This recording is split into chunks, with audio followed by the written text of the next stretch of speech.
така наречения еленокрот, както го наричат и маниарите местните, защото на всички тия мегалити нашите местни маниари са сложили техни си наименования и са си пуснали легенди, както преди 110-200 години, комитите ограбили там или кой си, заровили се кройчето, избълбали това нещо, като знаете така. Което няма нищо общо сега, докато им обясня, че когато са изсичани тия мегалити, златото още не е било от мен на граница. Много забрижам. И как да им обясниш, че това нещо е на страшно много години. Като вече разбрах, че това е звездата Сириус, си зададах въпроса, той е един въпрос, какво може да бъде. Значи, може би е някакво съзвездие. И щом разбрах, че звездата Сириус, защото не съм астрономан, аз съм любител, като разбрах, че звездата Сириус е основната звезда в съзвездието Голямо куче, реших в интернет да проверя как изглежда съзвездието Голямо куче. И като видях Голямото куче, ето тук ще видите, аз нарочно съм ги сложил сега едно към друго. Това е извадено едно към едно и се оказа, че изсечения мегалит на скалата, Еленовия рог, както го наричат, всъщност е съзвездието Голямо куче, само че е изсечено на скалата. Една цяла звездна карта. Всички, които са присъствали, много добре знаят, че ето тук, точно на тая дупчица, ето тук, целият пръст може да се напъка вътре тук. Което значи, че това е звездата Сириус. А всичко останало вече са частите от Голямото куче. Даже погледнете тези черти, които са допълнително направени, тия знаци около кучето, са другите звезди, които са правили линейки в други форми. Фактически това е една цяла звездна карта. Сега, кое е по-интересното в случая? Хайде, тук ще ги сложим вече заедно едно до друго. Защо е издълбано съзвездието Голямо куче и звездата Сириус? После започвам да си задавам този въпрос. Защо не е примерно голямата мечка, малката мечка, съзвездието Лъв там и някакво друго съзвездие, които би трябвало да имат някакво по-съществено символично значение? Оказва се, че като се задълбах в темата, има теории, че до около преди 40 000 години на Земята не е съществувал разумен човек. Съществували са само хуманоиди, човекоподобни хуманоиди, на които просто им липсва разум. В един момент има рязка граница, след която се появява разумен човек, Homo sapiens. И една от теориите, всеобщите теории, които житуват в всемирното пространство, е, че са дошли пришелци от планета, гравитираща около звездата Сириус, кръстосали са се с хуманоиди, човекоподобните, които са обитавали Земята, и от тогава се появява разумният човек. Просто са плели разум в хуманоидите, в човекоподобните. Това нещо, включително ще видите след малко и съседните скали, просто са подредени. Тук знаете, че предполагаемият гроб на Орфей. Като говорим обаче за Орфей, може да се окаже, както и Гинчо спомена през нашия приятел Общ, който не трябва да днеска. Нищо чудно да се окаже, че първият Орфей, който е донесъл познанието в тези райони, е последният оцелял атлантически цар и жрец. Това послание, тия звездни карти не са направени от елементарни хора, диви, така нашите беси, които са живели около нас. Може би една част от 10-5 човека са държали познанието и си го знаят. И са си го предавали от род на род и поколение на поколение. Всички останали са държани в неведение. Но тия неща съвсем не са направени от хора, които са били неграмотни, които са били научни. На съседната скала, тук голяма на снимката, има пак изсечено нещо като малък еленокрот, което според мен, по логиката, почваме с звезда, следващото може би е планетарният модел около звездата Сириус. Нещото, което съвременната наука не е стигнала от него и с технологиите и уредите, с които разполагат, едва ли скоро ще стигнат. Да огледат планетарния модел около звездата Сириус. Но тук го има издълбано на карта, което значи, че уния хора в миналото са го знаели или па някой му го е донесъл като познание. На последващите скали, сега ще ви покажа, След като, пак ще кажа, нямахте късмет, след като вие се заминахте, водих една от туристическите групи, млади хора към 40 човека, и на всички, като им се драсни плечката, защото съм така много убедителен, като го обяснявам, и като почнаха да робят сърцета, всички съседни скали. И вижте какво е изглежда.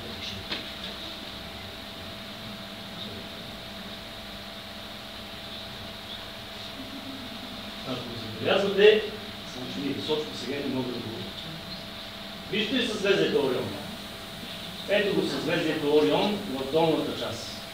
Сега тази скала е счупена и от иманяри. Да,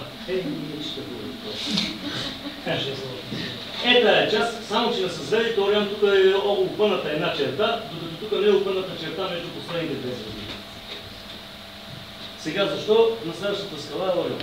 Защото Слънчевата система и Земята в момента се намират в Орион. Ние сме част от Орион. Сега, следващото, което виждаме от Орион насам, ето, слагаме пръчката така. Това, което е нагоре от пръчката. Виждате ли кое? Съзвездието Летос или Заек. Сега няма я Цветанка, ще си позволя. Цветанка тя е другата зала. Горе ли? Да. Да, по-добре. Не, окей, да. Само, че не се гледа това, което е нарисуваното, което е от звездната карта. Отдолу, но няма значение. Ето бе, това е Летос, Заек. Цветанка преди около месец и половина викна вкъщи и вика ела да видиш тях с момент, в който е изпаднала в момент на транс. Тя всички рисунки, които ги видяхме на изложението, ги прави така, несъзнателно. Просто някой ги движи ръката и ни показа една много интересна рисунка. Като каза, че попитала за нея какво значи. Обаче и отговорено, че не могат да й отговорят да попита нейн близък човек, който ще я разтълкува. Аз малко се озадачих, че от нас просто не знам как да я тълкувам картината, но веднага ми просветна, че съм я видял някъде. И се оказа, че тя е нарисувала съзвездието Заек. И има една звездичка Мюк в съзвездието Заек, която е обозначена с буквата Мюк, със специални знаци, със специални линии енергийни. Това е енергийните пътища, по които се стига явно до тази звезда. Така, моето скромно мнение е, че това е следващата дестинация на човешката цивилизация, на човешкия род. Когато му дойде времето, защото се очаква Слънцето да се изреди, да стане синьо божие, тогава Земята и планетите ще нямат напълно необичайни в Слънчевата система и човешкия род рано или късно трябва да се пренесе. Но поставено е послание, не случайно са подредени изсичанията в скалите. Това е едно послание, което е оставено от много древни времена, не мога да кажа древни, а много древни. Мога да ги датирам, защото не съм специалист, но съм сигурен, че са много преди египетските пирамиди тези неща.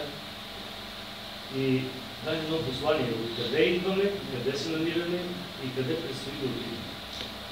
Една от следващите... Чакай сега, искам да сменим на пътеводителя, защото тук я няма. Следващата скала. Повечето се е видели черепа на извънземно. В друг файл. Не. Отсъдни просто в поетично. Друг файл.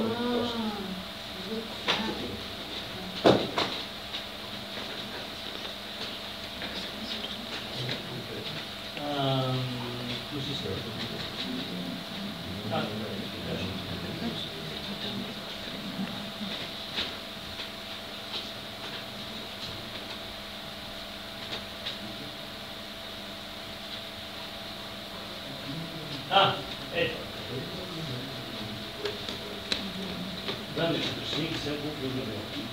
Сега забележете, това е следващата скала. Всичко е на 20 метра радиус. Забележете, изправете я тази скала права, това нещо е разбито явно от инженери от времето. Това е главата на сирианци.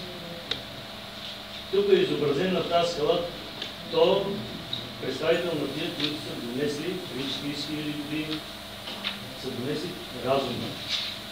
и са създали Homo sapiens. От хомоидите са създали Homo sapiens. Така се изглежда. Изправете го мислено, защото това е бутното. Това е бутното, може би, когато излиза Египта, да се съборят всички езически идоли, за да бъде наложено християнство. Явно тогава е бутното и са поразбити много неща в тази епоха. И нагледно може да видите как се дължи сирианци. Това е глава на пришелец. Не глава на нормален съвременен човек.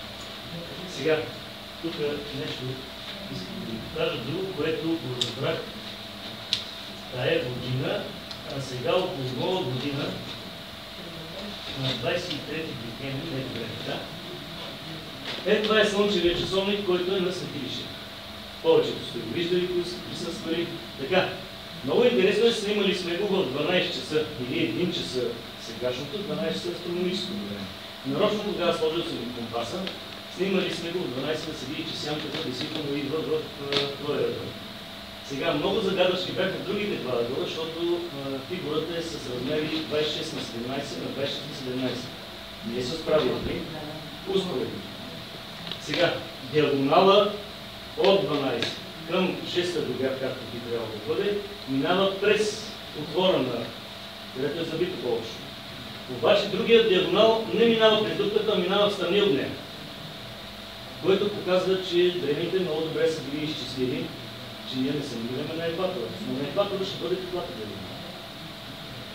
Но намираме се в северна ширина. Затова дупката е изнесена на север. 12 часа се установи, че не е на обяд, не е на север, а на 342 градуса на северо-запад, което показва, че те се знаят, че остана земята е върху хелмата. Значи, това показва, че тия хора са били много натиса математиката, геометриката, физиката, астрономията, много преди това древните гърци на земята, на Балкани. Много преди древните египтяни и древните индийци да съдат техните науки за съвременните неща. Сега, тия посоки са много загадъчни двете. Значи тази е на северо-запад, който се пада. Тя се получава на изгрев слънце. Само че кой ден. И понеже тук място цялото обрасва от дървета, не мога да наблюдавам изгрева и залаза на слънцето, вече трябва да се изсече цялата гора. Цяло бил рискувах, отидах една вечер и изсекох. Целта оправдава се съвнищие, национален парк, както и не. Но другата не мога да си позволя да го направя, затова часовника дискутирах миналата есен, на картонче дадах на човека, който прави надробната почта, преди да направи много точно на надробна почта. Сега съм го инсталирал много точно назад зад десетката и си позволих да наблюдавам изгрева на слънцето, кога ще дойде сянката точно е в тази час. Оказва се, че се получава в 6 без 10 изгрева на слънцето на 22 юни, най-големия ден. И не е правомоденцията, както смятаха до сега съвременните технологии и учени, това е малко ще помогне нашите значи, какво показва друго, освен че това е свещения ден? Това е най-големия ден. Това показва, че е настъпила нова година. Първият ден от годината е 22 юни, последният ден от годината е 21 юни, а не 1 януари и 32 година. И не случайно се казва лето броене. Лето Господне речите си. Това е часовника, който показва от кога започва да се върти календар. Сега, другата посока трябва да бъде на залез слънце. Оказва се, че залеза на слънцето в най-големия ден от годината се пада ето към него. Викам, значи равноденствието ще изчакаме 22 септември, ще видим.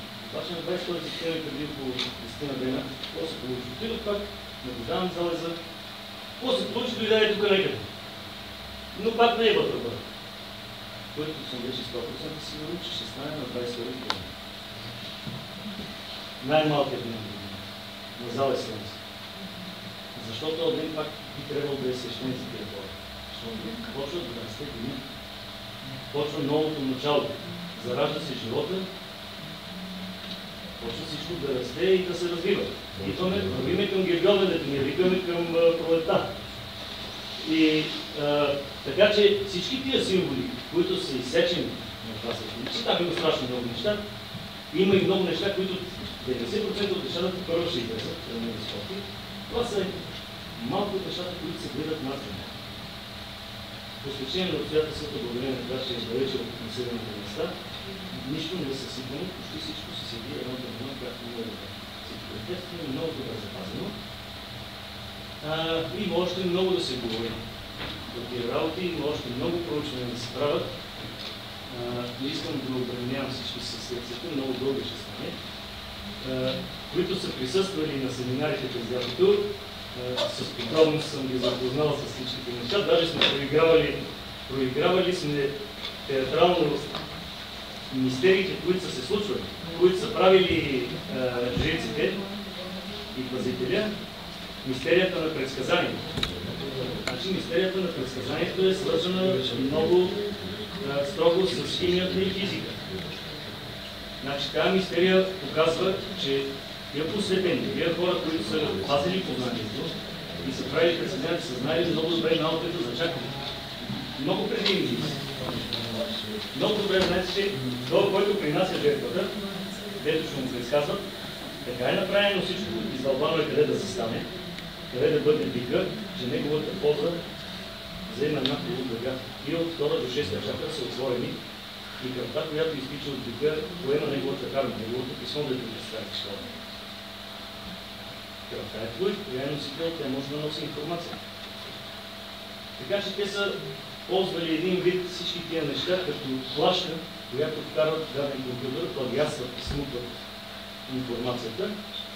После жицата от пиво, от коктейла, от вино, кръв, от същата кръв, вино и мандрагора, зарежда се с същата информация и почва да предсказва. Това е кратко, иначе там на место малко по-подробно ги обяснявам нещата и по-наведно става, по-интересно.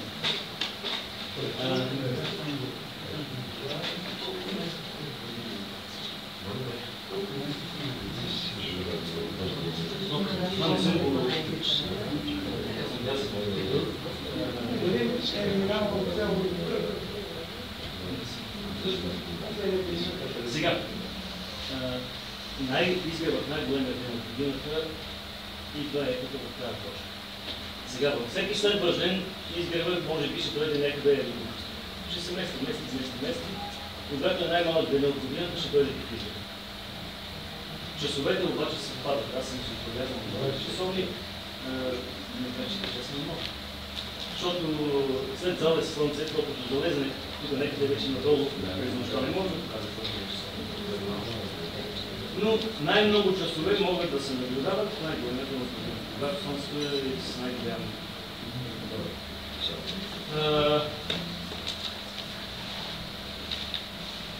Това беше накратко новите неща. Изводът какъв е за България? Че отпечатък на световната мирова история? Сега изводът, да. Айде накратко да. Изводът е такъв. България е славата на трето място в света по наркотик от земята. Изводът е такъв, че България е на второ място. Просто няма кой да тръгне получни неща. В нашата държава всичко това е надзабезно.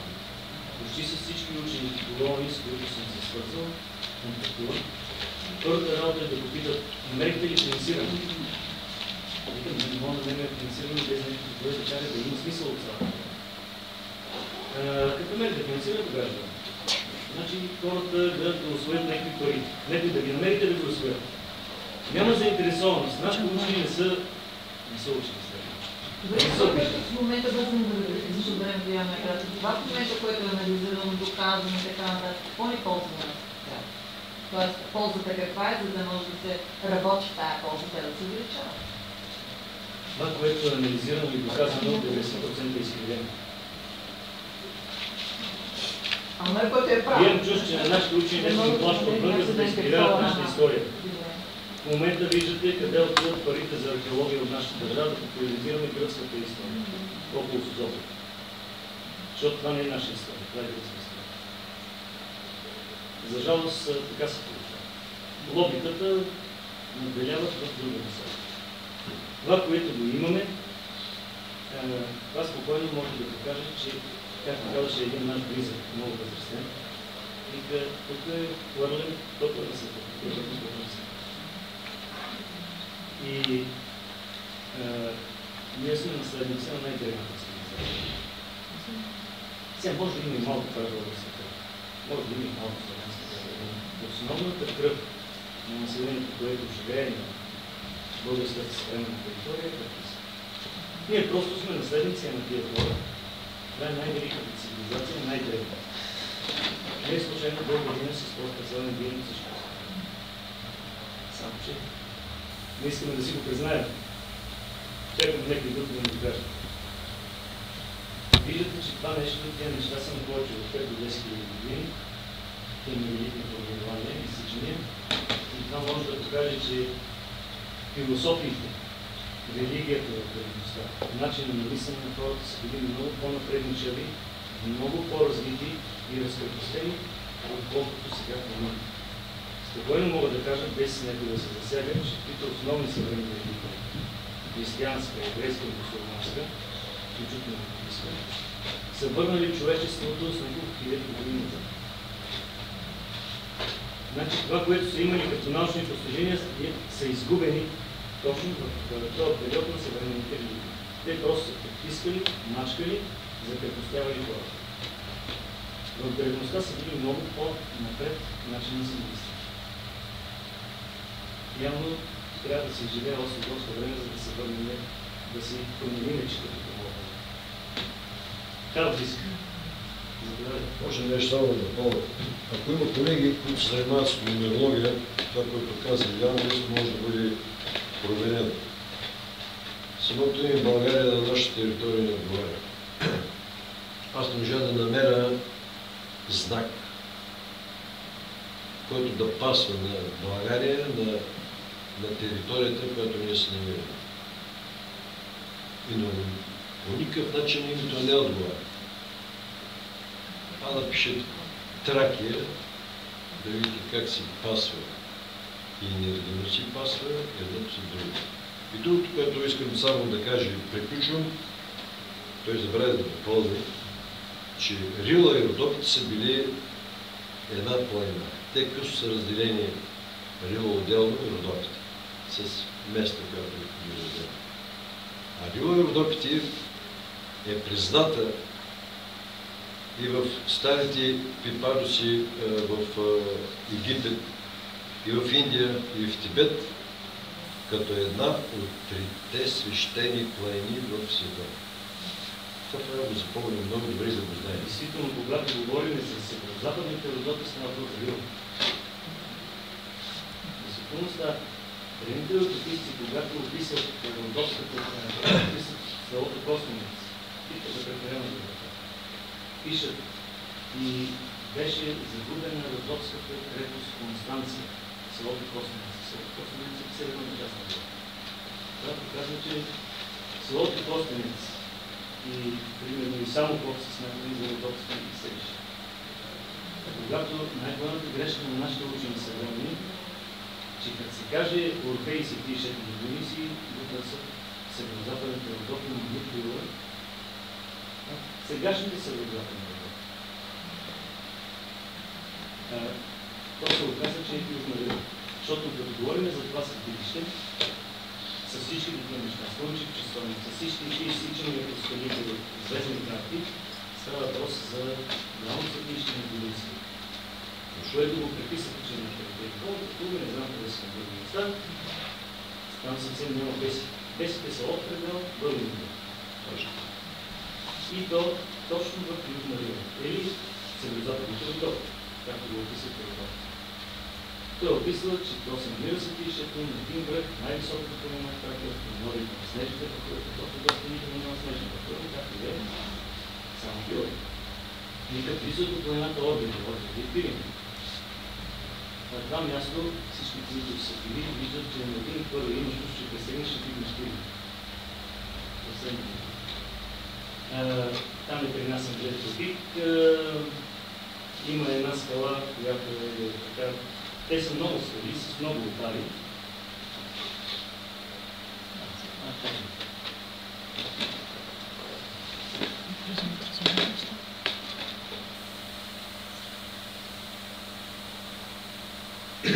това е алтара за жертвоприношение, в който е... Тук е виното, това, което сме сложили, не е кръвта. Но тук е била шията на бика, тук има две ямки, където бика е слаган на колена. Спънато. Свържете го, спъват, слагат го на колена. Тук има две стъпки, където застава това, който ще коли, който ще го принася жертва. Тук има две дупки, които са за колената. Заставаш, отпрежиш колата, да, който хващаш бика с единия рог с левата ръка, с другата ръка му прирязваш гърлото. Тиграта от тук почва, като сипахме тук вино, тя се стича и се събира в този алтар, който е с формата на биче сърце. Той сега малко страни сниман, пак прилича на биче сърце, да му отгоре, като снимаш съвсем с биче сърце. И там не случайно принасям жертва 3-годишен бик, защото са бази, или Дионисиус, както говориш в посесия Клевеска, практите бесите са го отъчислявали с 3-годишен бик. Те никога, практите, включително и бесите, не са отъждествявали своите божества с човешки образ и подобие. Впоследствие те винаги са ги отъждествявали с животни. В последствие гърците, като идват на Балканите, плагиатстват, открадват нашите божества, включително Зевс, Хера, Сабази и Диониси, и им предават човешки образ и подобие, създават митологията, създават легендите, кой как е отрекван, другия как е му изневерила или коя си и така нататък. Вече по техни сценарии правят цялата митология. Това го поддържава и Херодот в своите истории. Когато описва това се пише, той пише, намира се Пангея. Пан стара Гея земя. Това е петия смисъл. Но Херодот не трябва да чете на петия смисъл. Той не иска да каже стара земя, не иска да каже стария свят. Откъде съдя, не за да го намери, сега почва да говори за новия свят, за Олимп. Всички вярвания във всички древни божества, които съществуват в цялата гръцка митология, са се заровили в свещената планина Рио. И в последствие, като идват древните гръци, плагиатстват и открадват и принасят около Олимп. Там създават митологията, там създават трона на Зевс на Тигас, може би повече от вас са ходили, ако не са ходили, подававаме видео, забавно е хубаво. Ще наслушахме доста лъжи от гръцките заводи, но те пък са забавни, иначе колкото повече лъжат, толкова по-интересно става, малко приличат историите на нашите гробища на Христите, да вземем да откриваме. Но това вече е отделен въпрос. Другият въпрос е, че всички неща, които даже те са описани в някои от своите описи, тук на това място ги има свечени по скали. Сега ще видите една скала, която е много загадъчна.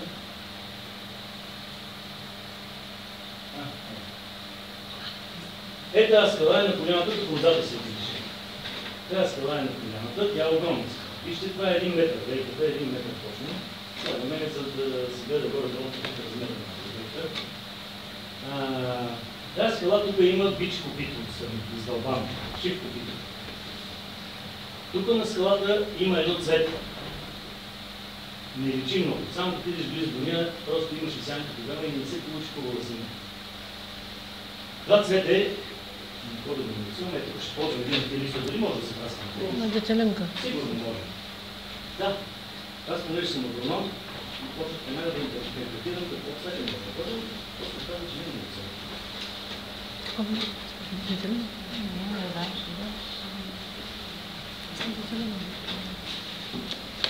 То дори не къде сполуча. Това нещо е нарисувано на скалата.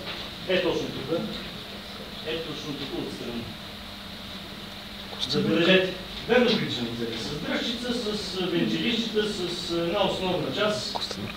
Показва се в последствие, че това е костенурка символична. Защо е костенурка? Защо е свещено животно на това? Защото от поруба на костенурка е изработена лирата на Орфей. Страниците на лирата, знаете каква форма има? Са от двата бичи рога, който се принася жена. Виждате, че те имат форма на рога. Между двата рога е опъната сребърна монтална пластина. От долната част, където са краката и опашката, е празно пространство на порубата, също е опъната сребърна пластина. Между двете пластини са опънати 7 струни, които са изработени от червена биопроса. И истинската лира на Орфей, свещената лира, е изработена точно на поруба на костенурка, бичи рога и струни от червена биопроса. Представете си каква акустика има тая вира при наличието на това изработен струен музикален инструмент. Действително е произвеждала така едни хубави вълшебни звуци. В митологията е описано на много места за свещената скала на Орфей, на която той е седял отгоре, свирил със своята вълшебна лира. Около него на поляната са насядали всички древни царе, посветени, прииждали са от гората дивите зоре, лягали са смирено и са слушали с глас неговата вълшебна музика. Сега, има и друго нещо, което допълва цялата картина. Това е копитото на десно копито на десната бика. Легендата е, че се пази бика, първосвен си бик, пристига, докосва скалата с десното си копито и предава вълшебство. Затова тази скала е вълшебна. И когато имате възможност, тъй като не са идвали, може да покане, само ще през когато е голям деня, на един от семинарите, които се организират, от Околната академия, всички на тия неща ще ги видят и ще ги видят. Уникални са, заслужава се да се видят. Добре, хубаво. Ами, благодаря за вниманието. Може би да отекчих малко, но...